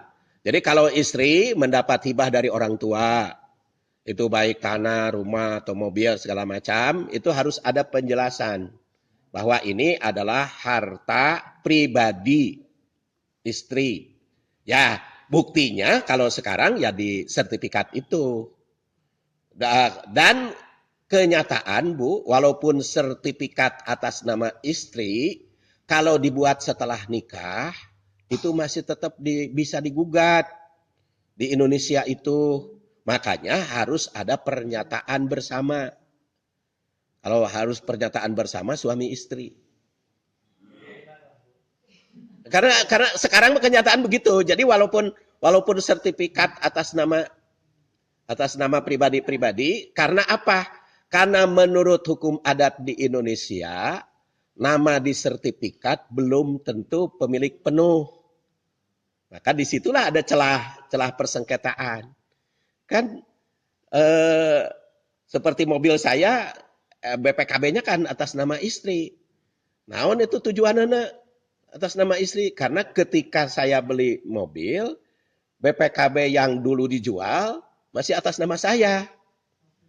Nah, padahal kan saya tidak wajib membayar pajak, itu yang pemilik. Jadi itu kan artinya walaupun atas nama istri saya, kan tetap saja milik berdua kan. Nah, bagaimana supaya nanti kalau saya meninggal tidak sengketa anak saya dan istri saya masih ada ibunya, kan berhak dia. Nah, maka saya umumkan kepada anak-anak seluruh harta yang didapat, karena ketika nikah adalah 00, saya masih mahasiswa. Pada saat itu pokoknya 50%. Jadi diumumkan kepada anak-anak. Makanya siap aja saya meninggal. Kalau saya meninggal nanti anak itu bagi 2 dulu. Kalau istri saya meninggal bagi 2 dulu. Nah, itu karena sudah diumumkan sejak sekarang. Terus kedua, sebetulnya kalau hibah itu saya juga suka bertanya-tanya. Untuk apa kok hibah kepada anak? Nah, ya nyaah itulah yang sering jadi persoalan. Iya, makanya menurut saya lebih baik kalau kita ingin aman, punya harta itu wasiat kepada anak-anak, kalau bapak atau ibu meninggal bagikanlah menurut syariat Islam, gitu aja, simpel. Sebab begini Bu, kalau kita dihibahkan, tahu-tahu umur kita masih lama, padahal kita butuh, nyesel kan? Eker mah kita lagi muda, cari duit itu. Katanya untuk masa tua sudah diberikan. Nggak ada kesempatan untuk berhaji, berumroh. Kan kalau begitu mah harta itu menjadi milik kita gitu. Anak-anak biarlah usaha masing-masing. Kalau ternyata ada yang kurang mampu anak kita ya sumbang lah gitu. Jangan dengan harta yang tanah segala macam. Mau sumbanglah dengan uang atau apa, itu yang tidak menimbulkan gugatan. Jadi saya yakin hukum Islam menggariskan seperti itu demi kemaslahatan umat, kemaslahatan manusia. Ya, enggak. Harta yang bisa dibagi itu termasuk juga yang sudah diwasiatkan. Misalnya ini ada harta tapi yang ini sudah diperuntukkan untuk si A ini. Tapi bukan ahli waris si A-nya. Kalau ahli waris dipotong hak dia. Misalnya dia ada uang, misalnya ada kendaraan misalnya. Iya. Nah, ini kendaraan itu nanti kalau saya meninggal untuk kamu misalnya. Iya, artinya dipotong bagian dia. Dia kan bagiannya umpamanya 100 juta. Kendaraan harganya 150 juta. Berarti kan lebih 50. Nah, maka itu harus bayar kepada keluarga. Wasiat boleh, tetapi tidak menggugurkan hak dia. Boleh. Iya, kalau wasiat, kecuali kalau hibah tadi. Kalau hibah mah saya kasihkan. Ini untuk kamu saya hibahkan saat itu. Harus jelas hukumnya. Jadi akadnya hibah. Ini saya hibahkan untukmu. Nah, minimal sepertiga dari seluruh harta. Maksimal sepertiga dari seluruh harta. Itu boleh hibah mah. Dan konsekuensinya hibah tadi harus segera dieksekusi. Kalau mobil ya. Kalau ada 3, dapat 3-3-nya gitu ya. Oh, kalau hibah mah enggak, asal sepakat. Ahli waris. Umpamanya kita baik-baik kepada anak yang lain, kamu makan sudah mampu dari suamimu. Ini mah bantu ini mah laki-laki harus membiayai anak dan istri, boleh saja. Enggak? Ya.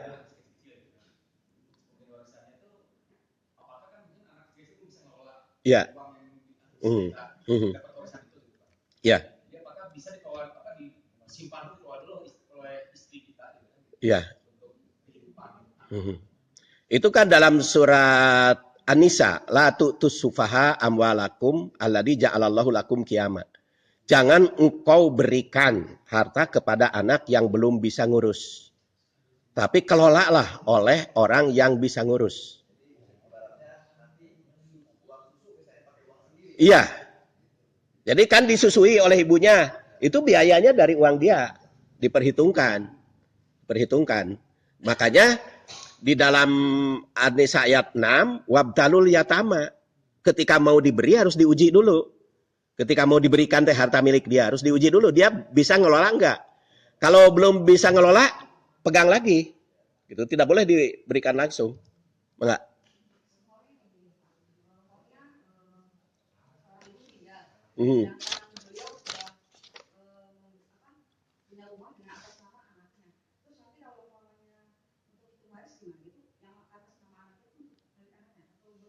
Tergantung klausulnya. Atas nama anak itu dihibahkan, dihibahkan ketika hidup. Kalau sudah dihibahkan ketika hidup, itu tetap milik dia. Masih tetap ada kemungkinan digugat oleh anak yang lain. Oleh anak yang lain. Harus ada pernyataan. Ternyata 11:17 ini. Iya, nggak apa-apa. Gitu. Oh, lanjut aja. Lanjut aja, enggak. Ya.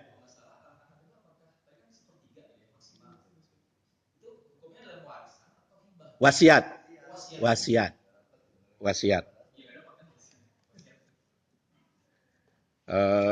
Ini juga ada yang nanya dari bukunya mana, Cina Ustadz? Ini bukunya Pak Pak Firdaus. Ya, salam katanya dari jamaah. Dari Pak Dahlan. Oh, kenal. Oh. Enggak. Berikutnya. Oke. Dilanjut. Kemudian jadi pembagian apa tadi? Pemisahan dulu ya. Pemisahan harta tadi suami istri yang kalau tidak ada kesepakatan maka itu sengketa ya, bukan sengketa dalam arti ini. Jadi dimusyawarahkan oleh pihak ketiga, dinilai. Jadi kalau terlanjur umpamanya belum ada kesepakatan, kemudian kaburu meninggal, nah maka itu dinilai oleh ahli waris. Jadi berapa milik suami, berapa milik istri. Kemudian wasiat almarhum. Itu harus dipenuhi sebelum bagi waris. Wasiat itu diperintahkan oleh Al-Quran. Kutiba alaikum idha hadoro ahadakumul maut intaroka khaironil wasiyah lil waliden wal akrobin. Jadi diamanatkannya kepada orang tua dan kerabat. Bedanya wasiat dengan hibah. Kalau wasiat itu tolabu syai'in min goirihi liyaf alahu fi goibatihi. Jadi pesan kepada pesan seseorang kepada pihak lain agar dilaksanakan setelah dia tiada. Itu wasiat. Kalau hibah memberi pada saat itu. Jadi hak miliknya pindah ketika diikrarkan kalau hibah. Kalau wasiat mah hak miliknya pindah setelah dia wafat. Kalau wasiatnya kepada ahli waris. Kalau kepada bukan ahli waris mah tidak. Pamannya wasiat untuk anak angkat tadi. Lepas. Jadi tidak dihitung waris. Kalau ke ahli waris dihitung karena berhak wasiat ke ahli waris mah hanya pesen barangnya, bukan bagiannya. Kalau bagiannya tetap waris. Anak laki-laki 2 kali perempuan. Tetapi orang tua wasiat. Lah tuh emas mah untuk anak yang perempuan saja. Untuk anak laki-laki mah mobil. Pokoknya. Itu kan wasiat barang. Kecuali yang menerima bagian, ini saya kasihkan ke kamu lah. Walaupun dia dari bagian itu dikasihkan. Nah itu mah hibah. Ya. Itu beda wasiat dengan hibah begitu. Itu karena ahli waris tidak boleh terima wasiat. Iya, tidak boleh menerima barang wasiat. Hanya menerima pesan. Jadi wasiatnya itu hanya wasiat peruntukan, bukan bagian, tapi peruntukan. Jadi supaya aman, karena kebetulan rumah ini sudah ditempati kamu, anak-anak, biarkanlah bagian ini, rumah ini, gitu. Tapi apabila kurang, ya kasih tambah. Kalau dia lebih harga rumahnya, bayar ke saudara lain. Dihitung, iya, dihitung. Di situ, tapi kan kalau di Minang mah hartanya ada harta milik, ada harta pusaka ya. Nah, itu mah harta pusaka mah bukan warisan. Yang diwariskan itu hanya harta yang pencarian. Iya, pencaharian. Itu mah adat Minang. Jadi itu mah bukan harta milik itu mah. Iya. Karena bukan harta milik.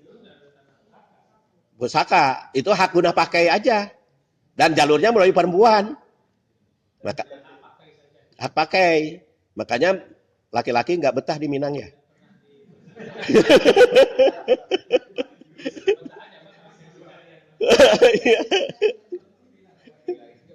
Harus numpang di sana. Numpang yang penguasa tanahan perempuan. Perempuan. Ya itu artinya Islam menghormati adat sepanjang tidak mengubah syariah. Karena apa? Karena kepemilikan itu ditentukan menurut adat dan hukum setempat, uruf. Jadi ini milik si A, ini milik si B, itu kan hukum adat. Sama halnya ini rumah dijadikan masjid oleh kesepakatan kan. Ketika masjid diubah jadi rumah, diganti masjidnya tempat lain, itu sah-sah saja. Iya, karena kesepakatan itu.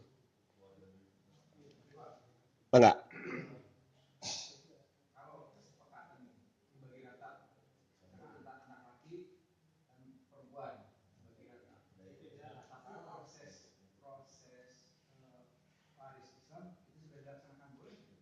Nah itu termasuk main-main menurut saya. Jadi, iya kan gini, kalau di dalam pembagian waris syariat Islam kan harus ikhlas. Yang jadi dasar itu ikhlas, bukan ridho. Kalau kesepakatan itu ridho, kalau ikhlas itu karena Allah. Jadi ridho atau tidak harus ikhlas. Makanya harus ditanamkan kepada yang pihak perempuan bahwa kalau menerima sama dengan laki-laki itu mengambil hak orang lain. Karena apa? Karena milik laki-laki bukan untuk dia sendiri, tapi untuk anak dan istrinya. Jadi kalau si anak perempuan menerima sama dengan anak laki-laki, itu berarti mengambil hak orang lain. Padahal haknya dia setengah laki-laki. Tidak ikhlas itu. Itu ridho, bukan ikhlas. Beda. Kalau ikhlas itu ridho terido, tapi karena ketentuan Allah terima. Itu ikhlas. Kalau etama ridho tidak ikhlas. Kalau ridho mah belum tentu ikhlas. Ya, orang ikhlas belum tentu ridho. Orang yang ridho belum tentu ikhlas. Yang bagus ikhlas dan ridho. Contohnya sekarang, kita bangun malam, tahajud, males, tapi maksakan. Itu ikhlas.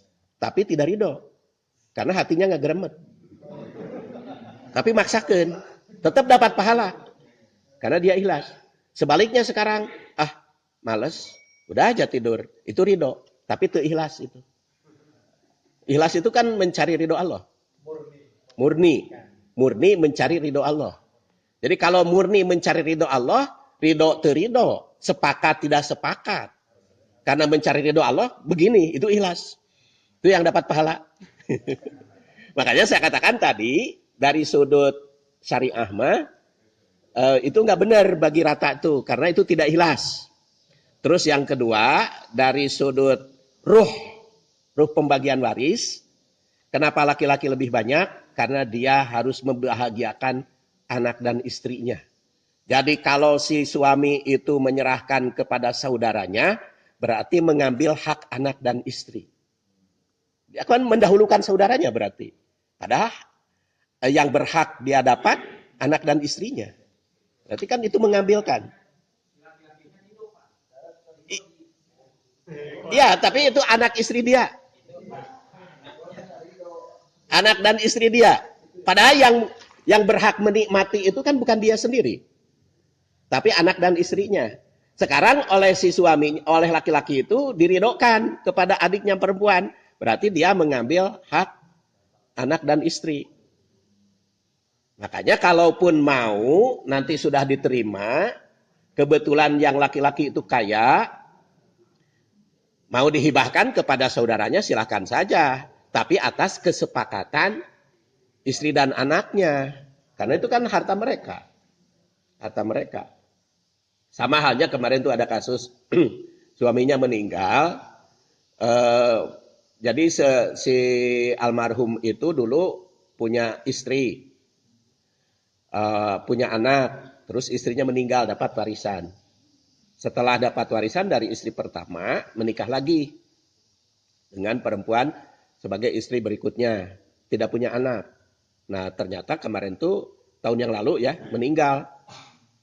Si suaminya itu. Nah istri keduanya itu kan kebetulan kaya. Konsultasi kepada saya. Katanya harta almarhum tuh Pak Ustadz sudah saya serahkan kepada anak-anaknya. Ibu mah mau ngambil biar aja untuk anak-anaknya. Saya bilang ibu itu seperti bagus. Saya bilang menurut hukum Islam. Kenapa Pak Ustadz seperti bagus?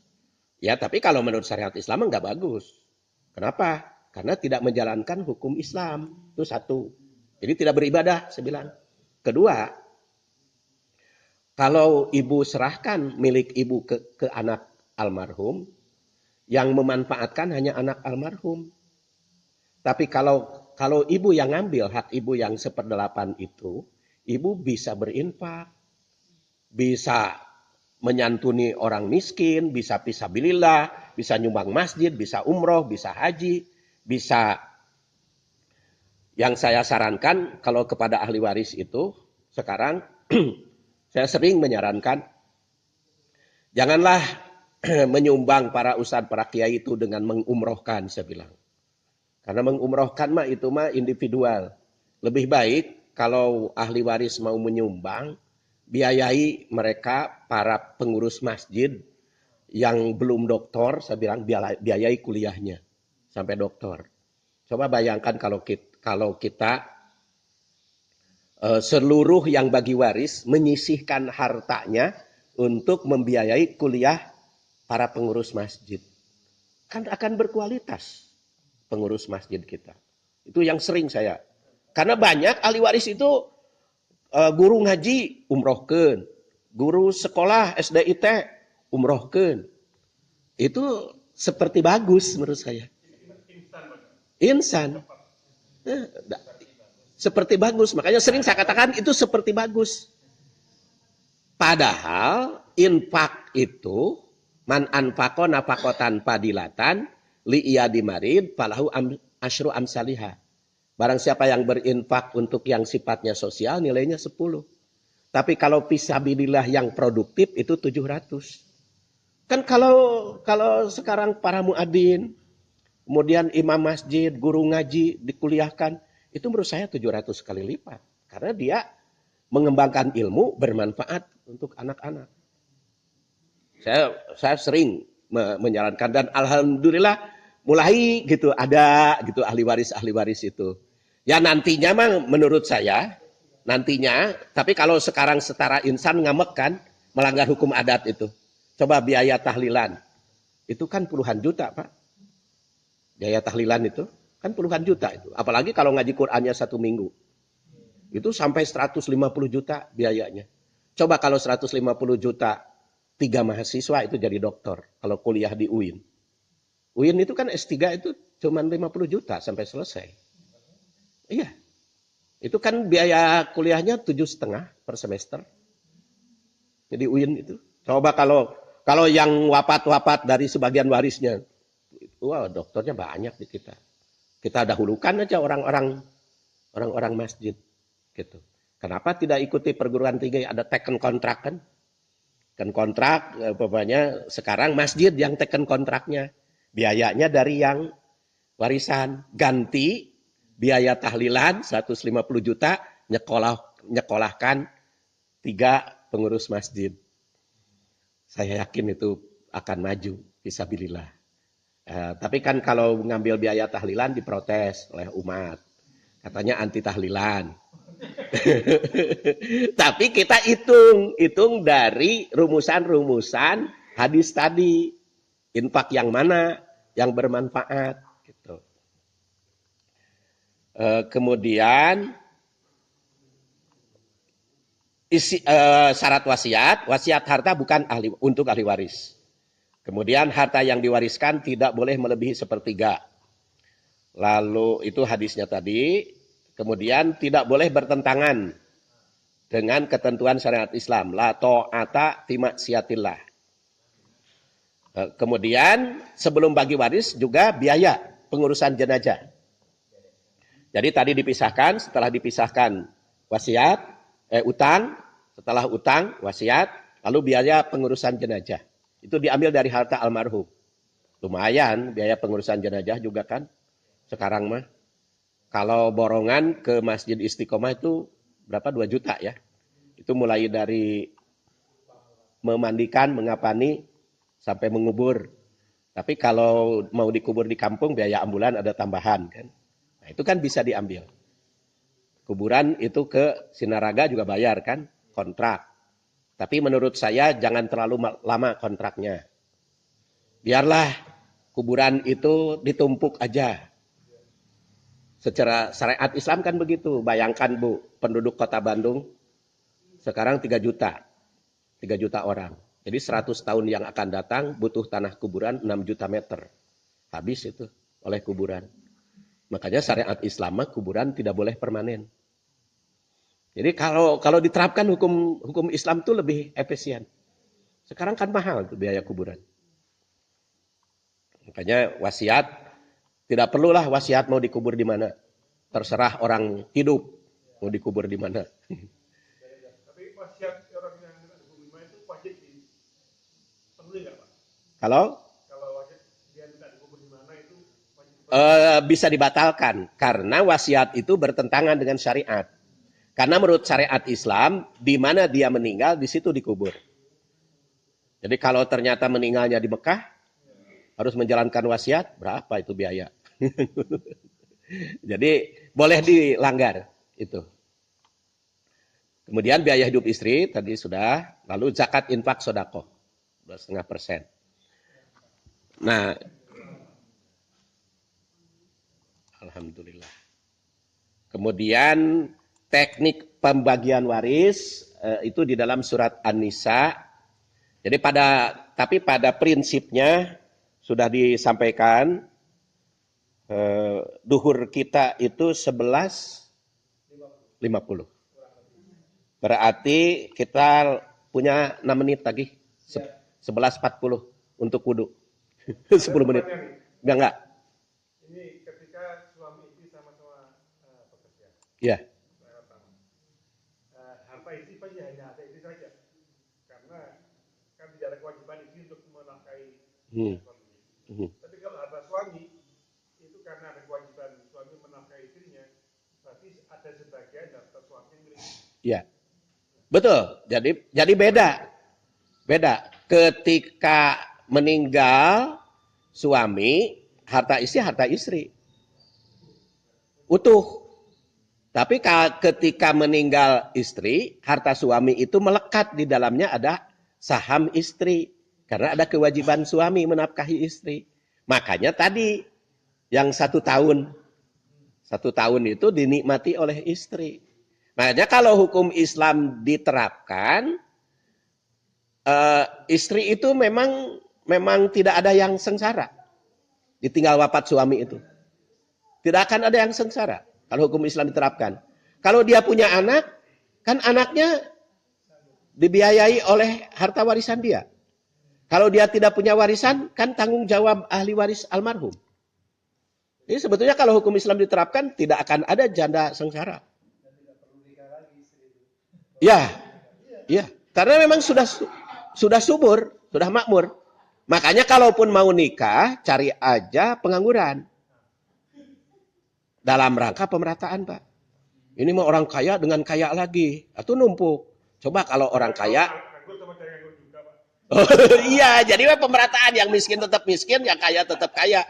Seharusnya yang kaya kawin dengan yang miskin. Jadi ada pemerataan. Ya, ini mah kan yang kaya tetap kaya, yang penganggur nganggur lagi gitu. Jadi kasihan. Sekarang suami istri bekerja, sementara lapangan kerja perebut. Makanya kalau di dalam syariat Islam selama 2 tahun Bu, istri itu jangan dibebani ekonomi. Penuh aja konsentrasi menyusui anak. Jadi tadi Pak, tadi kembali ke yang istri yang bekerja tadi itu berarti harta istri itu ketika meninggal tuh nggak ada di sana harta suaminya. Iya. Karena sepenuhnya dia tuh beli sendiri. Iya. Suaminya dapat warisan dari harta istri. Makanya ketika istri meninggal, harta suami dapat lebih gede kan, 1/4. Kalau istrinya punya anak. Kalau tidak punya anak, suaminya dapat 1/2. Jadi imbas saja. Kalau kenapa istrinya sedikit ketika suami meninggal? Karena dia ada kewajiban nafkah, ada hak selain warisan. Jadi sebetulnya kalau diterapkan hukum Islam, anggarnya adil-adil kan nih. Tetap aja pas nama adil. Jadi dengan istri mendapat 1/8 itu kan utuh milik dia. Karena ketika dia punya anak ditanggung oleh keluarga suami. Kalau dia miskin. Kalau keluarga suaminya tidak tanggung jawab, dosa. Jadi kalau anak kelaparan, ada di ibunya, yang dosa kan bukan ibunya. Itu keluarga almarhum. Yang bisa, ya secara hukum Islam bisa digugat itu keluarga almarhum, bukan ibunya. Ya, kalau nikah lagi, dia punya harta dari suami. Makanya hukum Islam adil itu harus memang komprehensif. Jadi tidak boleh hanya pembagian waris saja. Adil itu harus juga pembagian tugas dan tanggung jawab. Makanya kalau kita perhatikan hak dan kewajiban, kenapa istri itu selama 2 tahun tidak boleh dibebani ekonomi. Karena harus konsentrasi ngurus anak. Makanya kalau dia punya anak masih bekerja, maka harus diberi kesempatan menyusui. Makanya kan menurut hukum Islam sebetulnya harus ada fasilitas memberi ASI. Undang-undang peraturan kita juga kepegawaian kan ada ya. Jadi setiap kantor itu tempat untuk menyusui.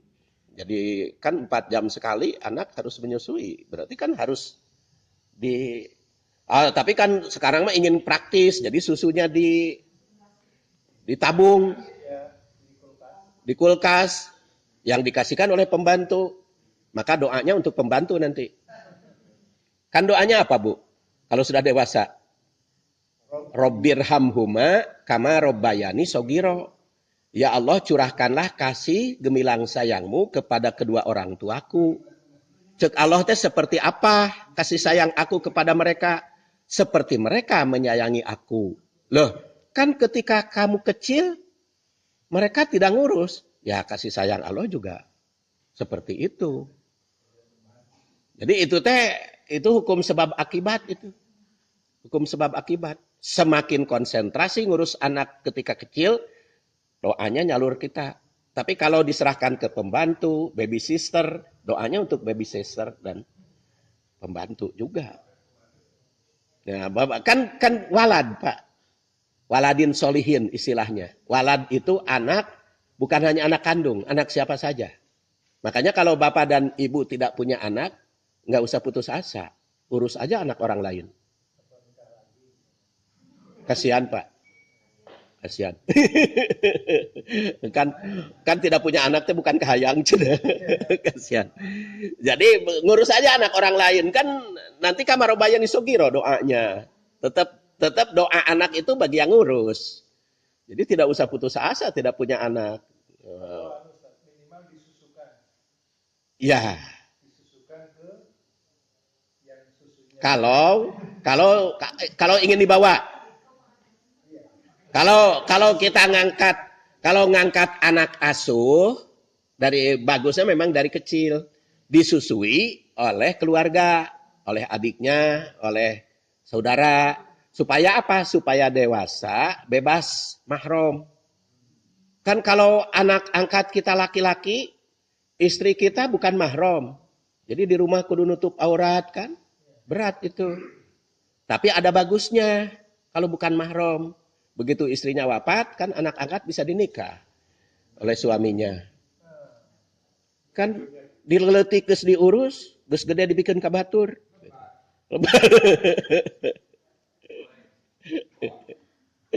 Baik, ibu-ibu dan bapak-bapak, waktu kita untuk wudhu nanti 10 menit ke masjid.